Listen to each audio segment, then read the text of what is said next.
प्रतिनिधित्व गर्दै एउटा सानो कविता ल्याएको छु। सम्पूर्ण अग्रजहरूमा नमन गर्दै न्यानो साहित्यिक अभिवादनसँगै म मेरो कविता सुरु गर्छु। कविताको शीर्षक हामी आएका छौँ।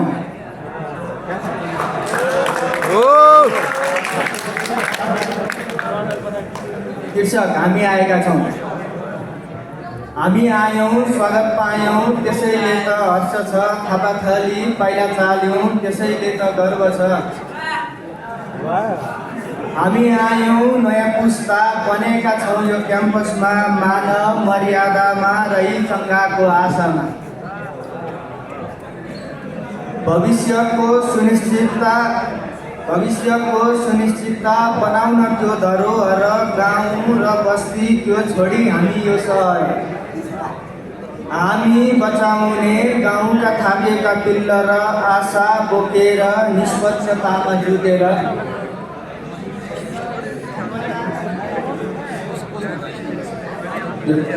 सम्झना बुन्नेछौँ पिपलले झैँ त्यो च्यापमा, फक्रिने र फुल्ने अनि समाजको हातमा।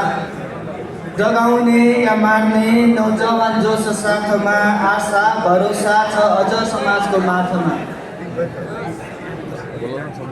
नागरिक अभियन्ता चलिरहन्छ यो आपत्ति, कल्पनामा सजाइसक्यौँ अमूल्य छ यो सम्पत्ति। आत्मविश्वास दिनानुदिन ऊर्जावान बनाउँदै यो मनको दियोभित्र कयौँ किरण सजाउँदै। प्रविधि सङ्घको सङ्कल्प जोस र हुटुटी, स्वदेशी उत्पादन प्रवर्धनसँगै सहमति। आशा हो राष्ट्रको यो परिवेश फेरिन्छ, स्वदेशी विज्ञतामा परिचालन हेरिन्छ।